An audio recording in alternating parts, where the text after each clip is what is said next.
Voilà. Donc, la première chose que je veux vous expliquer ce soir, c'est vous donner en fait les trois clés pour augmenter ton énergie vitale, surtout en période de fatigue, donc en période comme là, bon, le jeûne pour Paula, mais surtout pour je dirais, quand on a là, on est en lune montante, donc ça nous demande plus d'énergie. Donc on peut avoir des petits coups de fatigue. Quand on a un sommeil perturbé, quand on a euh, vécu, par exemple, un gros voyage, ou donc quand on est en période de baisse de fatigue physique, elle est souvent liée à notre réaction face aux circonstances de la vie. Et donc, pour ne pas laisser descendre ton énergie vitale, la première clé que j'ai envie de t'offrir ce soir, c'est le... Alors, c'est une clé qui demande une grande honnêteté par rapport à soi-même, de l'honnêteté par rapport à ta lucidité de ton regard sur toi. C'est vraiment pas quelque chose de facile à voir. Ça demande vraiment à mettre ta caméra de recul. C'est le positionnement de victime. En fait, euh, ce qui te fatigue le plus, en général, c'est ce qui fait baisser ton énergie vitale, c'est quand tu as ton mental, en fait, qui a des pensées incessantes, qui vont, par exemple, te dévaloriser, voire même toutes les pensées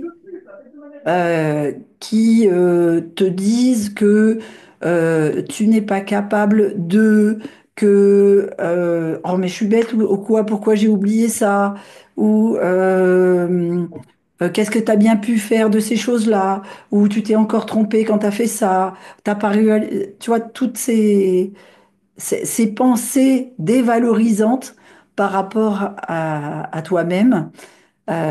Donc, tu as toutes les pensées ruminantes, incessantes par rapport à l'autre, qui sont, qui viennent vider en fait ton énergie intérieure et qui te font mal parce que même si tu as ces pensées vis-à-vis de quelqu'un d'autre, eh bien, tes cellules le perçoivent comme si tu parlais de toi.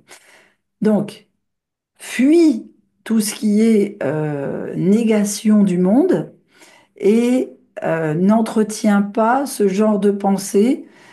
J'ai pas envie de dire négative, c'est pensée incessante.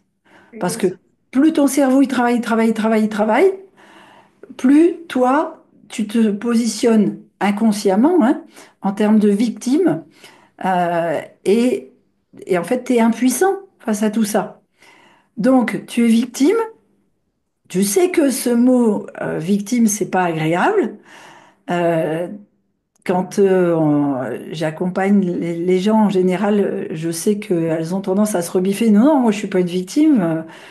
J'ai pas d'énergie parce que ta. Et donc ils vont me parler des autres parce qu'on leur demande beaucoup sur une journée, parce que si, parce que ça. Et donc en gros, on ne se sent pas victime.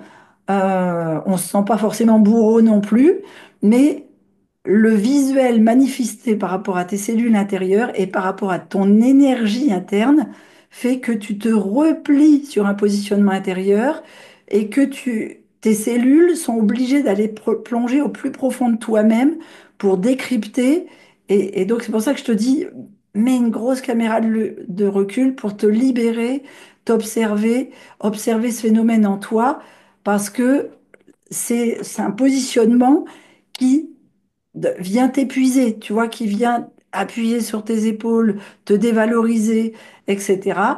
Euh, et si tu as peur en fait d'être nu par rapport aux autres, d'être impuissant par rapport aux autres, c'est plus fort que toi, quelque part.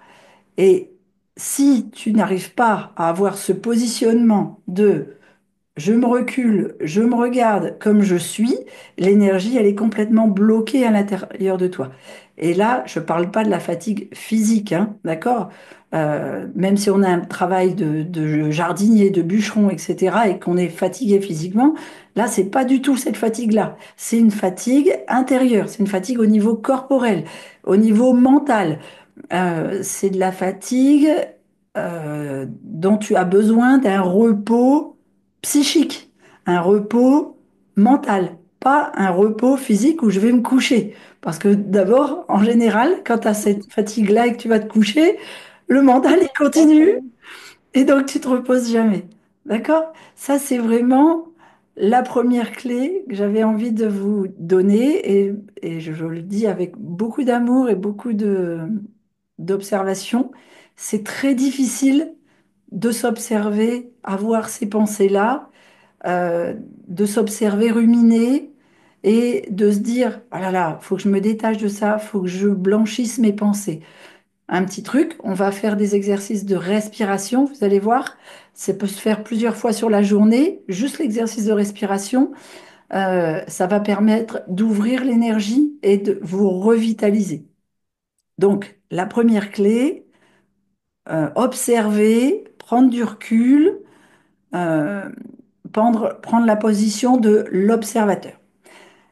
La deuxième clé, très importante, qui en fait est une question que tu te poses souvent, c'est, et le fait en fait de se poser cette question-là, ça va t'ouvrir peut-être d'autres horizons. Alors je te demande pas de m'y répondre là maintenant, en fait, hein, c'est une question que tu te poses à toi-même. Là, moi, je te partage juste mon interprétation. Euh, et donc, la question que tu te poses, c'est pourquoi je suis fatigué? Euh, si je suis fatiguée, c'est parce que il m'est arrivé telle chose par rapport au monde extérieur. Ou bien c'est telle histoire que j'ai entendue qui m'a épuisée. On m'a raconté telle chose et vraiment, on dit les bras à poutre, mais en fait, on a pris les informations d'autres personnes extérieures et nous, on se dit fatigué parce que on en a marre de cette infobésité que l'on a de partout et on les prend, on les prend, on les prend et on n'arrive plus à quoi en faire. Il faudrait tout déposer. La troisième clé, donc on a dit la première, la victime. La deuxième, on prend les infos des autres. La troisième, qui va vous libérer, c'est de devenir le créateur de sa propre vie, le créateur dans l'énergie déployée pour faire face à tous les obstacles, sans avoir de séparation. C'est-à-dire que vous imaginez là votre corps qui est figé, assis, et qui cependant est plein d'énergie circulatoire. Et donc, pour créer le mouvement, eh bien, avant de te mettre en mouvement, tu crées à l'intérieur de toi ce mouvement. Et le fait de créer à l'intérieur de toi ce mouvement, plutôt que de te dire, oh là là, j'ai oublié un Airbnb et il va falloir que j'agisse. Oh là là, j'ai oublié de sortir mes poubelles aujourd'hui. Oh là là, j'ai oublié. Eh bien, tu te dis, bon alors, qu'est-ce qui me reste à faire aujourd'hui ou qu'est-ce que je vais faire là maintenant? Je vais aller sortir mes poubelles, je vais aller faire mon heure de sport, je vais aller me bouger. Et au lieu de penser, victime, ah mais j'ai trop mal aux jambes, j'ai trop mal aux genoux, j'ai trop mal aux jambes, je ne peux pas bouger, etc. Eh ben on se dit, chouette, je suis libre, je suis toute légère, je suis sans douleur et j'imagine faire le mouvement. Et le fait de faire ça, eh bien, on se débloque dans son blocage en fait. C'est comme si euh, le rocher qui vous paraissait énorme devant vous à surmonter va va se dissoudre comme du sable. Je m'explique.